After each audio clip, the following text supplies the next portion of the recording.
that means we can begin. I'm also going to record this meeting just for backup purposes. So I will record it to the cloud. Recording in progress. All right, we good? We are good. Okay, we'll call to order the work session for the Oregon City Planning Commission. What is it, February 13th, 2023. I had an agenda item is legal training. And, can we call the roll first and then we'll go to the agenda item. Yeah, sorry. Yes. Okay. Commissioner Laws. Here. Commissioner Staggs. Here. Commissioner Schlagenhofer. Here. Commissioner West. Here. And Chair Stoll. Here. And at this point, we have not heard from Commissioner LaSalle or Commissioner Espy, but I will continue to monitor email and make sure that we hear in case that they need to get in. Sounds good. All right, Ms. Richter, it's all yours. Thank you, Chair Stoll. Let me share my screen and we'll see if we can pick up where we left off.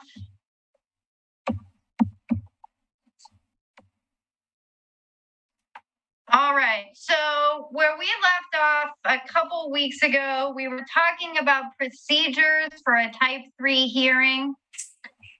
And we talked about the obligations to be impartial. And we talked about ex parte contacts, excuse me, and we talked about ex parte contacts can occur with orally in conversations when decision makers are engaged in a conversation about an application outside of the hearing. But ex parte contacts can also occur when decision makers read information like newspaper articles or blog posts or site visits and form opinions or get facts outside of the public hearing record. And so all of those items have to be disclosed at the beginning of the public hearing after the contact occurs. And I wanted to, so that's what we talked about last 2 weeks ago. And I wanted to offer a little bit more follow-up. I wanted to quote to you the statute that says this, and it's ORS 227-180. And it says, no decision or action of a planning commission shall be invalid due to ex parte contact or bias resulting from ex parte contact with a member of the decision-making body if the member of the decision-making body receiving the contact places on the record the substance of any written or oral ex parte communication. So that's, you email Aquila or Pete or Christina or me and say, I had a conversation in a grocery store, or I read this newspaper article, or I glanced at this newspaper article. You place the substance of that into the record, either by Aquila or Pete putting it in the record, or by during the disclosure portion of the public hearing saying that you did a site visit, you saw that the slope was very steep, you saw that there were trees right here, you saw that the road turned to the south, just like it shows in the plans. The things that struck you as new facts you would want to disclose. You don't have to disclose that it looked a lot like it's shown in the plans, right? Because the plans are in the record, so we wouldn't need to disclose that. And that you allow, and so then the second part of this obligation is that the public has a right to question you. So that's why the script that Chair Stoll will read says, would any person in the audience wish to question any commissioner about these disclosures? And that's the public's opportunity to get in additional information, to find out whether or not your reflections are accurate, to follow up, to ask you further questions about your opinions about what you saw. And so to try to flesh that out a little bit further. So those are the sort of that cure, it's in its essence cures an ex parte contact, right? The subsection 4 says a communication between city staff and the planning commission or governing body shall not be considered ex parte contact for purposes of subsection 3 of this section. So this says that conversations between city staff and planning commissioners is not an ex parte contact, does not have to be disclosed. But then I wanted to add a sort of footnote to that. And that's my last point here on this slide. Although conversations with city staff are not ex parte contacts, a decision maker cannot rely on evidence provided by the planning staff after the evidentiary record closes without giving parties a right to rebut. Oh, okay. What that means is if Daphne sends me a question and I respond with an analysis of the traffic, Daphne has to disclose that she received that information, and we have to reopen the record in order to put that traffic evidence in the record and allow people to respond to it before we can move on. So although the communication is not an ex parte contact, any additional facts that staff were to provide would have to be put in the record in order for the planning commission to rely on those facts. Does that sort of explain how, does that make a little more sense now? Yes. Sorry, you guys, I don't know how to raise my hand on this Zoom app here to ask a question. So I'm not sure what it looks like on an iPad, but if you go down to the bottom, you should see several different buttons, and you'll see one that says reactions. And I'm on an iPad, I can tell you. Hang on. Okay. So up at the top where there's 3 dots and it says more, do you have that? Yeah. Button? Yeah. So click that, and then there's raise hand about 2/3 of the way down. Oh, there it is. Oh, I overlooked it. Okay. Commissioner West. So okay, thank you. I often read a lot of other cities' newspapers, and especially now when we've been working on this House Bill 2001 and these new legislative things, to see how other cities and how other communities are handling things. And I learn, it's just for my information and learning, but I don't have to declare anything like that. Right. This declaration obligation is only for quasi-judicial hearings, not legislative hearings. So your equitable housing discussion that you're having ongoing with Christina, that is a legislative matter, and so you don't have to disclose ex parte contacts. Okay. So reading editorials in the paper about people writing about it, let's say it's an application for a land use that needs a land use decision. So reading opinions in the paper, is that declaring things you should read? That you've read it? You should read, yes, you should declare that you read it, and you should, the best practice with written materials is let's just put them in the record. So get them to staff, and staff will put them in the record, and then everybody knows what they say. Right. Okay. And everybody has an opportunity to comment about them. Okay, thank you.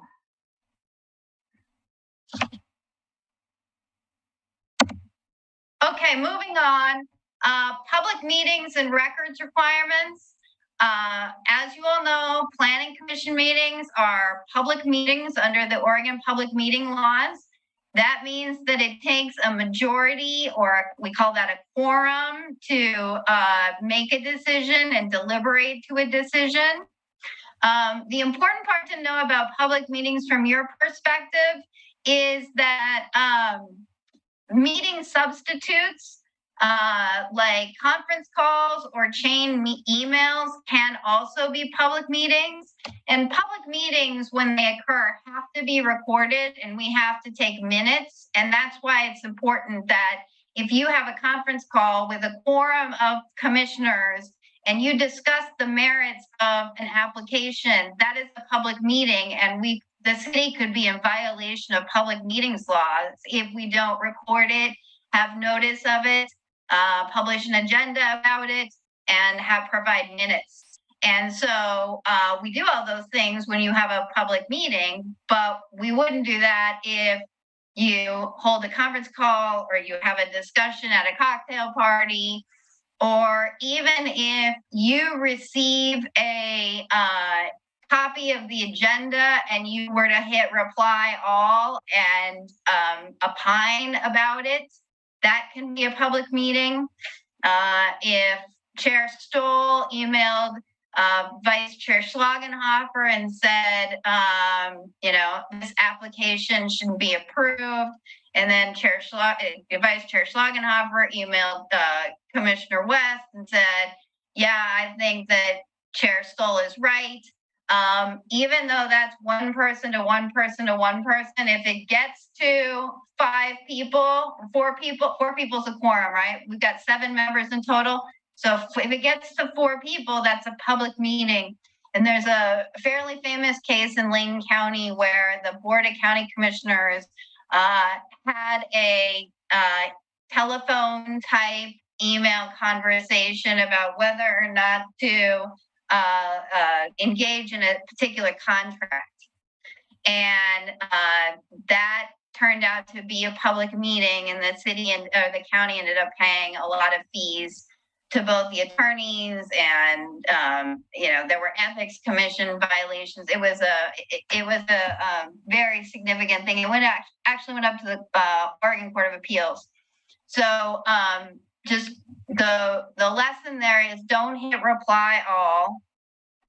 If you have a question or a follow-up comment, direct it to city staff, and keep all of the city business related to quasi-judicial applications for the public meeting at the Planning Commission meeting.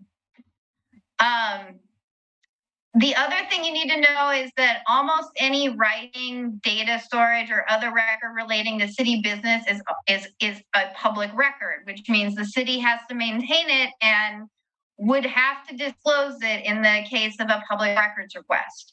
And so any city business that you transact electronically by email is a public record.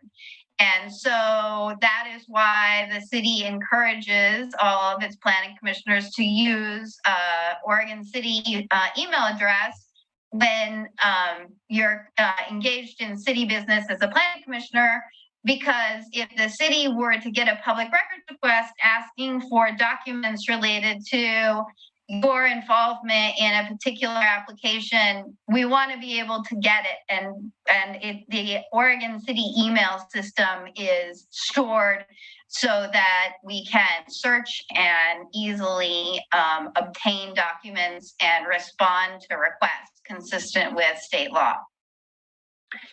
So that's why we want you to keep city business separate from personal business. If you're using your personal email to engage in city business and the city receives a public records request, then the city has to go through your personal computer, which is something that we don't want to do and we don't want you to have to let us do. So just keep them separately. I'm assuming that Planning Commissioner Laws and SB have their Oregon City email addresses up and running? Yes, they have been set up. Great. Did you want to make a comment, Aquila? Oh, just that Commissioner LaSalle did join us shortly before we switched slides. So just for the record, Commissioner LaSalle is here. Thank you. With the screen sharing, I can only see 5 bubbles. I probably could change that, but anyway. The other thing I want to say about public records is that there's a recent case out of West Lynn where a interested party filed a public records request asking for the notes of a city councilor taken during a city council meeting. And the request was not for all documents related to a particular application, but they were for all documents related to this particular counselor performed during a particular meeting. And the counselor refused to turn them over, arguing that she herself was not a public body that had to turn over the notes. And what the Court of Appeals said was that she is. And maybe the backstory, if you want the drama, the person filing the request is now the mayor of Westland. But the moral of that story, I think, for planning commissioners is to remember that your notes taken during planning commission meetings could be public records. And that may not just be notes related to the application, but that could be your shopping list. That could be a text that you're sending to the babysitter to say, the meeting's running long. It could be other things that don't have anything to do with city business. And so keep that in mind, when you're maybe texting or writing notes during planning commission meetings. Questions about that? Chair Stoll. Does that include texts sent during a break? So for 2 hours into a meeting, you take a 10-minute break. I text my wife real quick. Does that count? No. When it's during the public meeting that public business is occurring, that you are acting as a public body, i.e. generating public records. So that's the issue. So during a break, before the meeting starts, you're in the clear. Okay. And I don't think that this is going to come up, but I just want you to be aware of the fact that it could. Okay, thank you.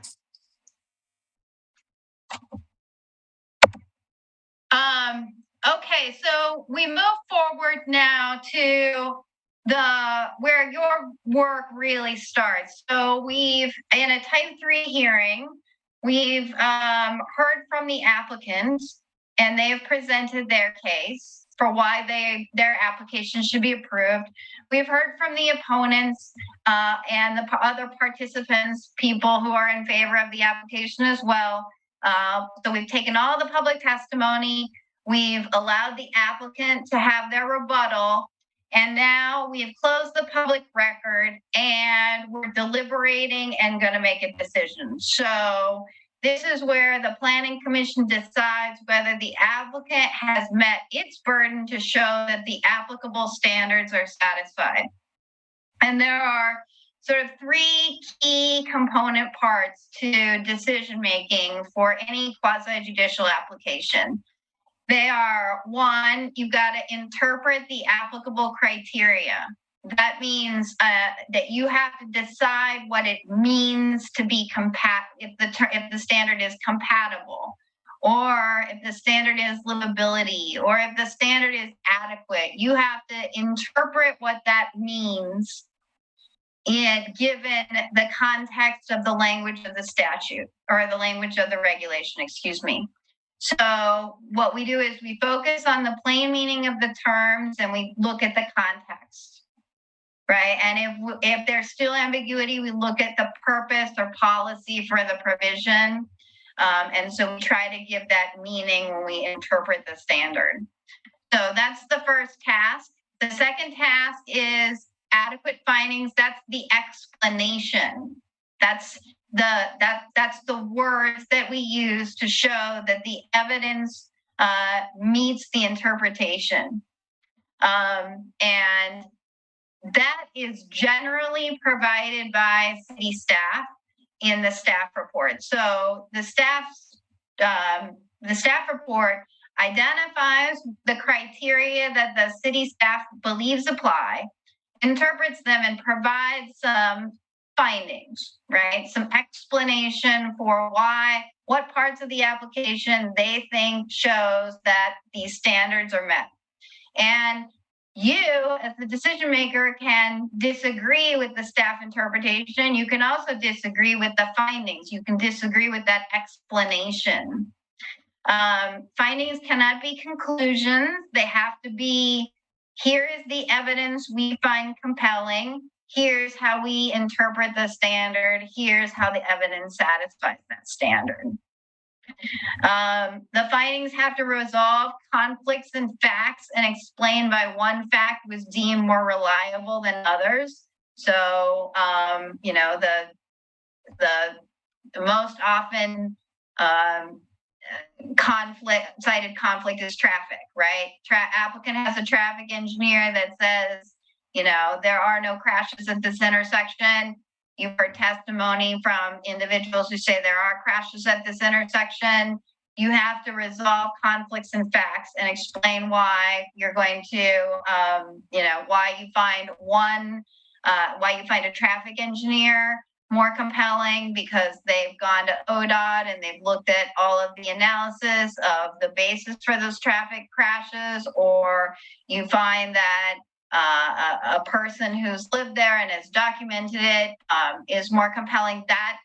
These are conflicting facts that you have to decide which one is more reliable. And findings have to address all the applicable criteria. And if a criteria is deemed not applicable, the findings have to explain why the finding is not applicable. The third component part of deliberation and a decision is substantial evidence. And the decision maker, you as the Planning Commission in particular, are the weighers of the evidence. Many times appeals to the City Commission are what we call on the record, which means there's no new evidence. So the sifting of evidence is a Planning Commission job, and weighing of evidence. And the standard of review that LUBA uses is whether a reasonable person could look at the evidence and draw the same conclusion. So that means it's pretty wide open, right? If LUBA thinks that as a reasonable person could look at that geologic hazard study or that traffic study or that the facts of the case and draw the same conclusion that the Planning Commission did, then there is what LUBA says is substantial evidence. So that's enough. That's enough evidence. And if there is conflicting evidence, LUBA is going to agree with the city so long as a reasonable person could make that conclusion. So, a reasonable person probably wouldn't trust my 10-year-old to say, whether or not the slope is stable. So that testimony wouldn't be substantial evidence. But perhaps a resident, a person who has studied this, a person who has qualifications would be reasonable evidence. So that is the substantial evidence standard. And then you all know that conditions of approval may be attached to ensure that all applicable approval standards can be met.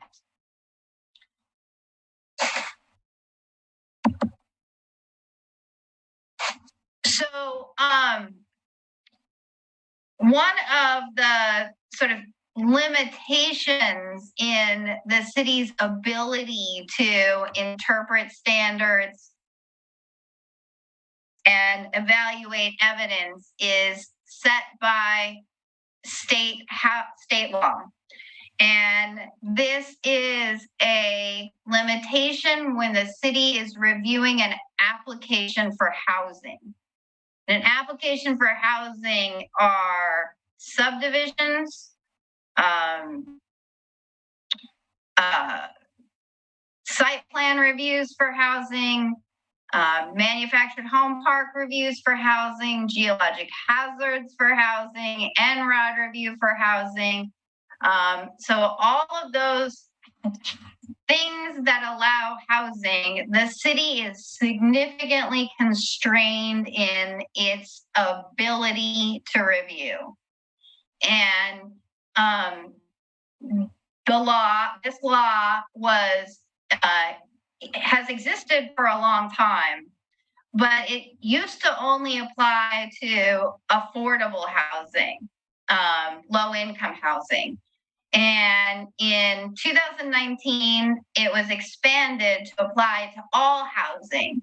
And so local governments are implementing it. And I think you've seen that in code amendments historically that respond to it. And then sort of the next step has been middle housing that you're working through parts of now. So, and all of this is in order to expedite and make it easier to build housing because the state is in a housing crisis. So, the state law is set forth in 197-307, and it says, except as provided in subsection 6 of this section, a local government may adopt and apply only clear and objective standards, conditions, and procedures relating to the development of housing, including needed housing. So that means all housing, the city can adopt and apply only clear and objective standards, conditions, and procedures. And so that means that the city has got to have clear and objective criteria for that review. And subsection 6, which is the opening clause of this provision, says a local government may adopt and apply an alternative approval process for applications for residential development based on approval criteria regulating in whole or in part appearance or aesthetics. So this is the parallel track, right? You have to have a clear and objective track, and then you can have a discretionary track. And our master plan review, variance and modification review, that is the alternative track.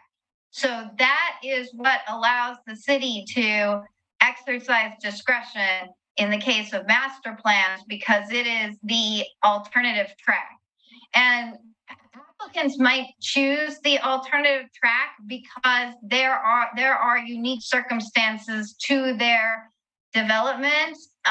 There are natural resources that require a different approach. There are infrastructure elements that require a different approach. The idea is clear and objective is sort of cookie cutter. Lots are this big. Houses are set back this far. Houses are this tall. They're located. They cover so much lot coverage. Those are clear and objective standards. So that's the clear and objective track. And then there's the alternative track, which is the master plan. Commissioner LaSalle, I'm sorry I was talking for a long time, but I wanted to get through that slide. That's okay. My question is, has the new middle housing legislation pretty much eliminated residential zoning? Is that a question? Yes. It did eliminate single family residential zoning in that the city has got to allow duplexes, triplexes, fourplexes, cottage cluster housing in single family residential zones. Yeah, that really was my question. I was referring to single family housing. So thank you. Other questions about this needed housing piece? Because it is very different from the way many local governments have done it before. And it's very hard to take away the discretion when you think about all of the sort of factual anomalies that happen with development. So, it's been a learning experience and it's taken some time. And I expect it will continue to take time to sort of find all of the sort of ways in which this works itself out. But that's the law that we're working with as it stands today. The other thing I wanted to point out, we talked about making decisions in 120 days for the type 2 decisions. Subdivisions, partitions, expedited land divisions, those are all land divisions. And although subdivisions and partitions can be made in 120 days, expedited land divisions, which is a 3-lot subdivision, has to be made in 63 days. Middle housing land divisions have to be made in 63 days, and affordable housing applications have to be in 100 days. For those of you keeping score, there are 2 bills introduced in the legislature that would change these days. So, the legislature's meeting right now. I expect that, this slide will be obsolete in July when we get through the legislative session, because there will be different rules. There will be different rules that probably will apply to middle housing, and probably as in an effort to, again, make the processing of housing applications easier, and moving the housing numbers up. Aquila. Those 63 days and 100 days include the appeal periods? They do. Thank you. But appeal periods to the city commission, not to LUBA. Right. It's still 63 is super tight. Right. Commissioner West. Well, I don't know if I understand everything you just said on this slide, but I don't know how to ask without using an example. And I don't know, I've only been on planning commission for 2 years. I don't know if we've made anything or determined anything like this yet, or. So Oregon City was involved in a pilot project. Christina probably knows exactly when this was, but I want to say like 2017, where the city got grant money to revise its code to make it clear and objective. And that's when much of the land division materials were revised. And the city created siting and design standards for duplexes and triplexes on corners, I want to say. And I don't know if fourplexes were allowed, but now fourplexes must be allowed. So anyway, so we started that process. Is that right, Christina? Like 2000. Yeah, I mean, the city had always, worked to endeavor to have clear and objective housing, but there was definitely an audit of our existing site plan design review code and subdivision code, and then adding these new middle housing options as part of our equitable housing project that we did kind of 2017 through 19. And that was all part of that package. One other thing I wanted to do a clarification, the middle housing land division and the expedited land division, the final city decision is 63 days, but those appeals don't go to the city commission. So I don't want to just remind everybody the way the state process for expedited land use decision, they go to a third party arbiter and they do not go to the city commission on appeal. And that's set out by state ORS. But the middle housing land division, I don't think is the same. It is. It follows follows the expedited land division process. Okay. Carrie, real quickly, are you going to identify the historic preservation as the one out as part of the housing decision limitation? I want to always remind everybody that why do we get to do that? historic preservation is expressly exempt from the clear and objective housing requirements. So designated historic districts or landmarks are not subject to the clear and objective requirements. Thank you.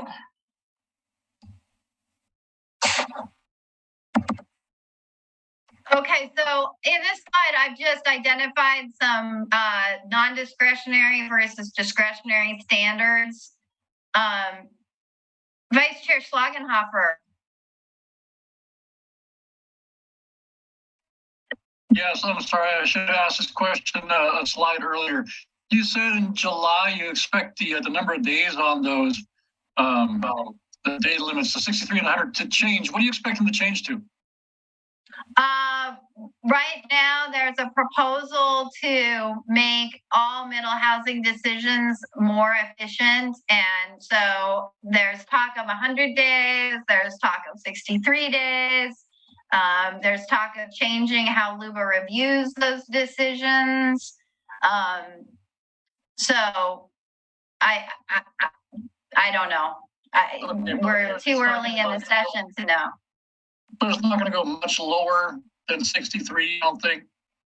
I have no idea. I mean, the whole if the review is truly clear and objective, it could theoretically be over the counter, right? I mean, if the whole thing is just a check the box exercise in lot coverage and and does the plan show the roads as shown in the TSP and the pipes at the size shown in our utility plans? That it seems to me that if you were really doing this from a clear and objective perspective, it would be a type 1 and you could you could make it over the counter. I don't think that local governments would like that very much because I think I think that having a process for a type 2 review is a valuable thing so that folks get an opportunity to review and reflect. But it's a difficult question. All right. I appreciate you trying to answer it. Thank you. Okay, so I think you all understand the difference between discretionary and non-discretionary standards. I just offered some examples here. One of them is the traffic standard, and these based on volume to capacity ratios, and they are calculated by number of trips that make it through a light cycle. And they are just a matter of a tube counting cars. That's all it is during a PM peak hour from 5 to 6. However many cars, however many light cycles, you get a volume to capacity ratio. So that's how that's a clear and objective standard. A discretionary standard would be one that I've exemplified here for a conditional use permit. Proposed use will not alter the character of the surrounding area in a manner which substantially limits, impairs, or precludes the use of surrounding properties for the primary uses listed in the underlying district. So for this criterion, this would require the Planning Commission to not only decide what is the character of the surrounding area, how far the surrounding area goes, they'd have to decide what substantially limits, impairs, or precludes means. Would a little noise substantially limit or impair? Would a little delay from you pulling out of your driveway substantially limit or impair? Those are the kinds of questions that the Planning Commission is charged with evaluating in a conditional use application. Housing is not a conditional use category. It's not a conditional use in the city. So this conditional use criterion would not apply to a housing proposal. I noted that in quoting the standard, it says discretionary procedures are those that have the effect either in themselves or cumulatively of discouraging housing through unreasonable cost or delay. So there is an outstanding question whether or not requiring a hearing would result in unreasonable cost or delay. That's another one of those legal questions that hasn't been answered by Luba yet, but I think it's an interesting one. And again, goes to that point of, if you're just applying clear and objective standards, why have a hearing? You have a hearing so that you can hear from concerned citizens, but would that be a discretionary procedure? Questions that lawyers, stay up nights thinking about, so you don't have to. Any questions about clear and objective standards? Commissioner Laws. We were talking before about traffic, and obviously with infill happening in the neighborhoods, that doesn't apply where if we're looking at a larger land use, we're looking at traffic safety.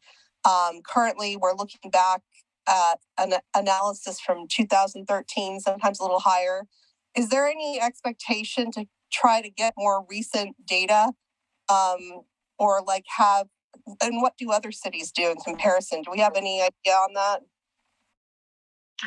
Explain a little bit more what you mean by 2013. What is that you're referencing? Well, I have done, with the neighborhood, several land use appeals. I've been talking around that the last major study that was based on a lot of traffic study was 2013. Is that correct, what I heard? Or is there more recent analysis that's in comparison for traffic safety?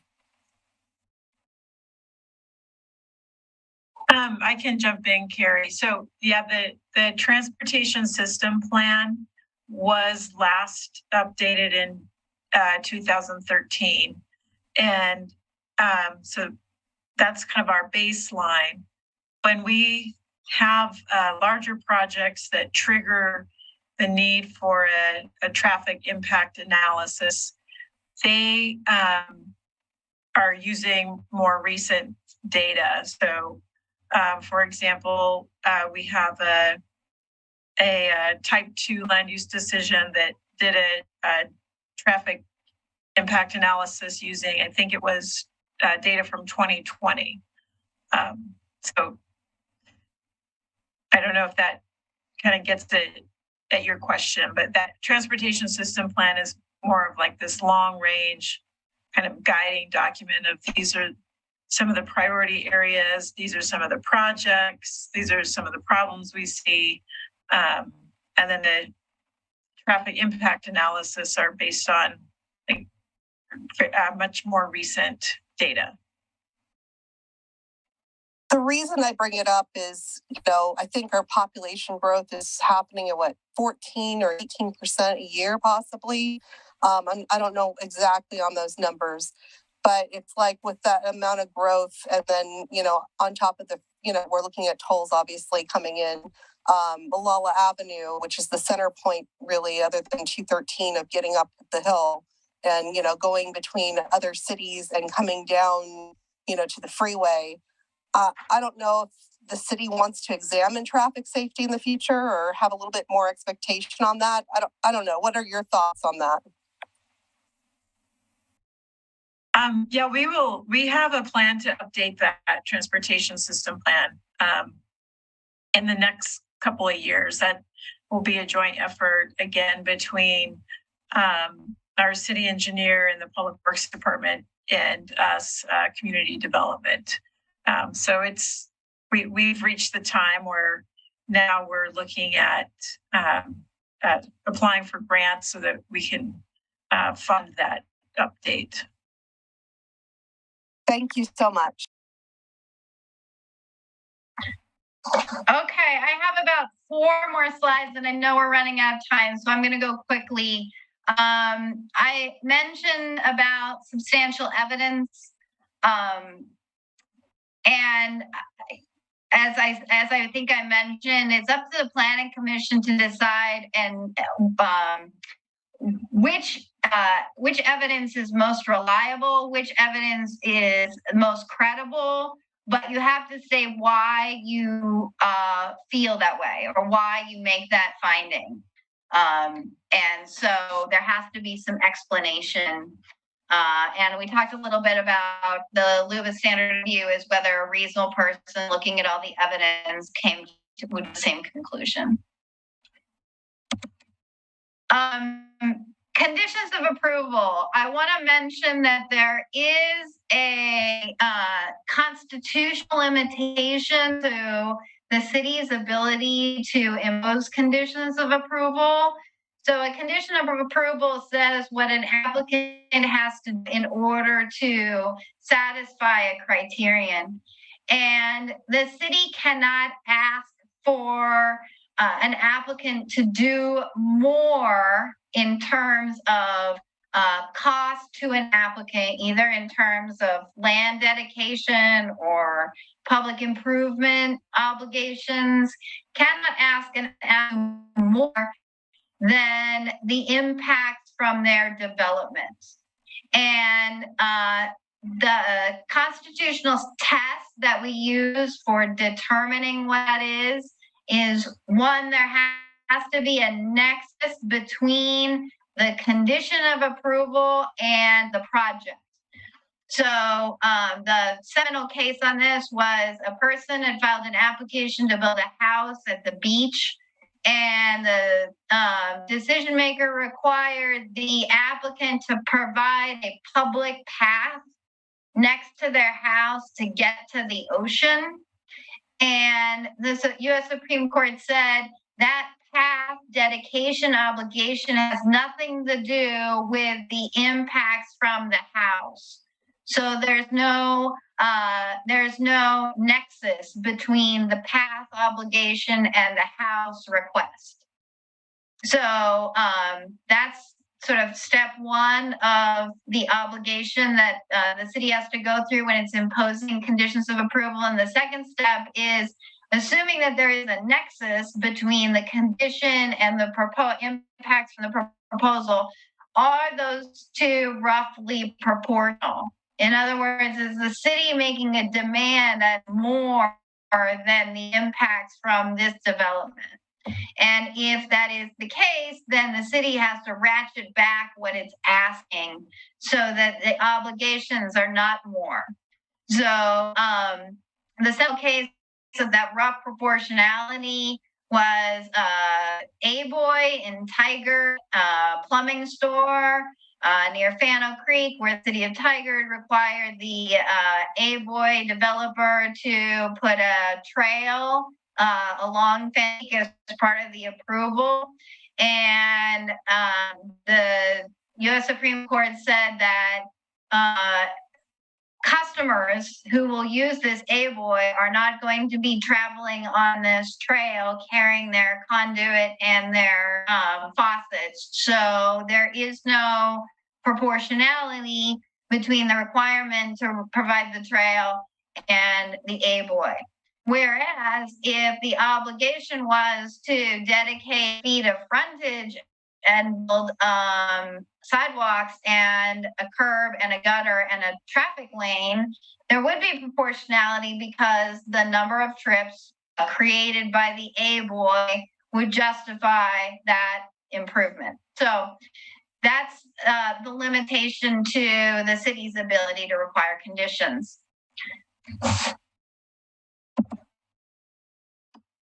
My final slide tonight, I want to offer some recommendations for effective participation. I got this list from a American Planning Association publication that I think provides a good summary of the things we've talked about both at this meeting and at our last one. The first recommendation is try to avoid ex parte contacts or evidence, be aware and be prepared to disclose. One of the things I wanted to, Christina reminded me of that Mayor McGriff was on the Planning Commission for many years, and she was very involved and still is very involved, I believe, with the McLaughlin Neighborhood Association.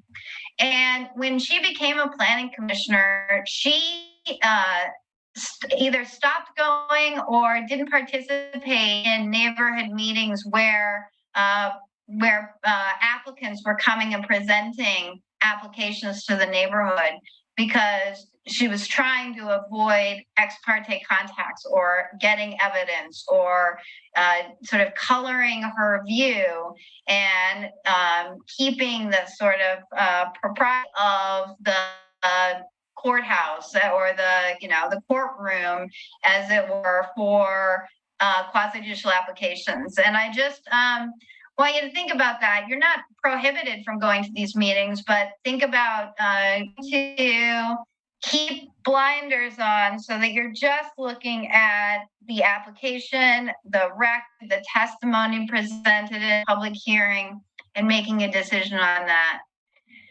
Second on this list is be attentive and prepared. It's unfair to the applicant and participants to act on issues without adequate preparation.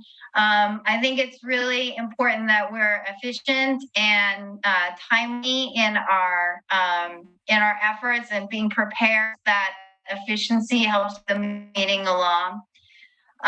Don't be afraid to ask, but keep them focused and directed on the approval criteria and the evidence in the record.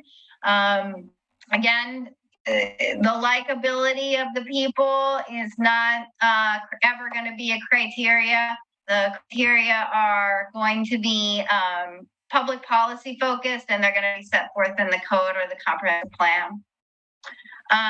Focus on the issues and don't make assumptions about what you hear. Ask open-ended questions, and perhaps start with a summary or paraphrase of what you hear as a framework for the question. I think that other commissioners really appreciate when you ask questions, because oftentimes they are a question that they may have, or that may trigger something in them to ask a follow-up question or to make a note about something. So don't be afraid to ask questions and speak your mind. Don't make up your mind beforehand. Avoid prejudgment. Saying this project will increase traffic implies that the decision is already made. Instead say, my perception is, or this project might, so that you avoid prejudging an application. Don't be afraid to disagree. And it's really good to share perspectives again, and because it helps everyone sort of understand where you're coming from and understand the evidence. These records are huge. Applications are huge. Staff reports are huge. There's no way that everyone's going to have every nuance absorbed at the time of a meeting. So ask questions and make comments and learn from each other, because that's what a planning commission is for. There were two other things that I can't remember if Chair Stoll or Chair Schlagenhofer, when he was chair, asked me to cover. And they are what happens in the case of a tie. And the code is silent. The Oregon City Municipal Code is silent on what happens in case of a tie. So there is a LUBA case that says that because an applicant bears the burden of proof, in the case of a tie, there isn't a majority to take action. That means the applicant failed to convince a majority that the criteria are satisfied, so the application fails. That's what there is a LUBA case that says that. There is also a LUBA case, though, that says that if there is a way to break a tie, you must try. In other words, you can bring back potentially biased commissioners if it is necessary to break a tie. You can continue to another meeting in order to attempt to break a tie. So you want to try to avoid a tie, but if you have, oftentimes the way ties happen is somebody makes the motion to approve and it doesn't get a majority. And someone makes the motion to deny and it doesn't get a majority. And so there's this stalemate. And sometimes I've seen local governments continue to a later date when they can bring absent commissioners are available to join and break a tie, because it's we want to try to get a decision. So that's what happens in the case of a tie. The second question I think that I was asked is late attendance. So I appreciate that when Commissioner LaSalle arrived, Aquila told me that Commissioner LaSalle arrived because I didn't know it. So the first thing we need to do when we have a late commissioner arrival is to note it on the record so that the record reflects who is present. After that, there is no formal requirement other than that person has arrived and then to participate. So other questions, or I think that's my last slide. Commissioner Stoll. Two questions. I probably just missed the word. Has Luba said that we have an obligation to break a tie? So the only case where it's come up was in Hood River or Walmart. And it was a tie, and the code was silent. And what Luba says, you have to try to break the tie. Okay. And in that case, it was a potentially biased commissioner that they brought back in to participate. And Luba said it was okay for that commissioner to participate, even though they may have been biased because they said they wouldn't be biased. Okay. And then follow-up question. I lost it. Sorry. No, it's fine. I had two of them. Can you go back one slide? That'll refresh my memory. Maybe. Oh, I remember it is.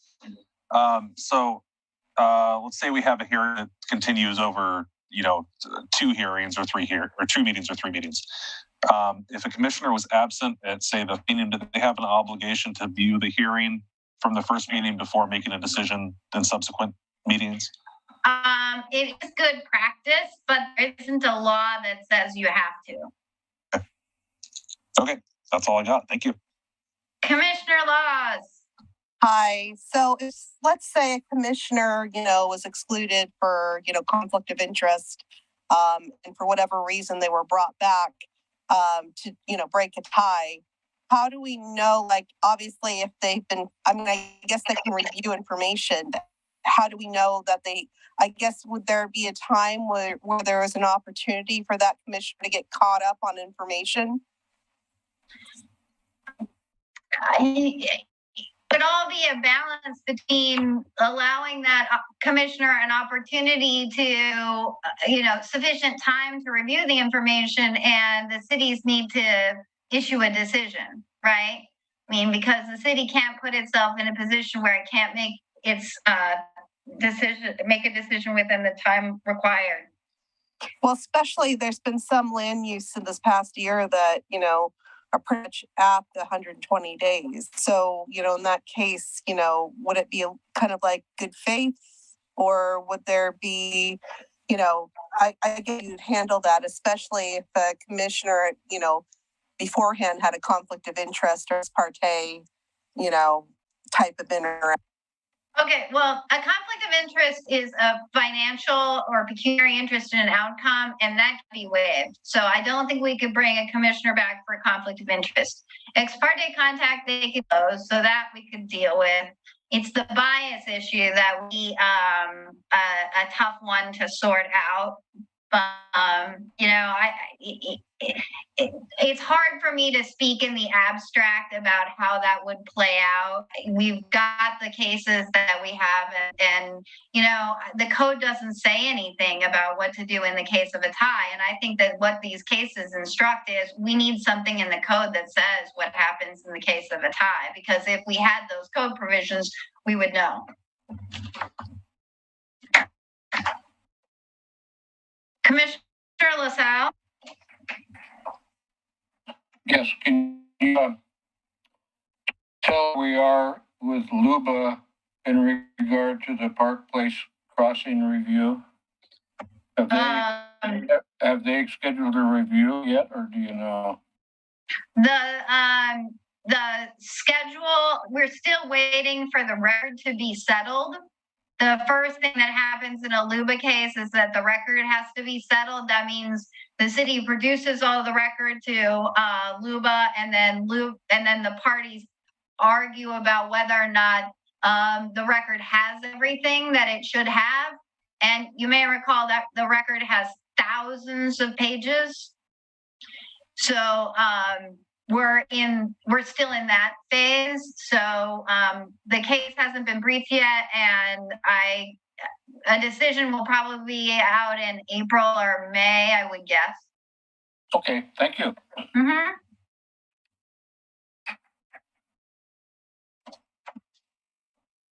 All right, other questions? Sorry, I went 3 minutes over. I'm No happy problem. to discuss any of this at any time. So you know where to reach me, or reach out to Christina or Kula.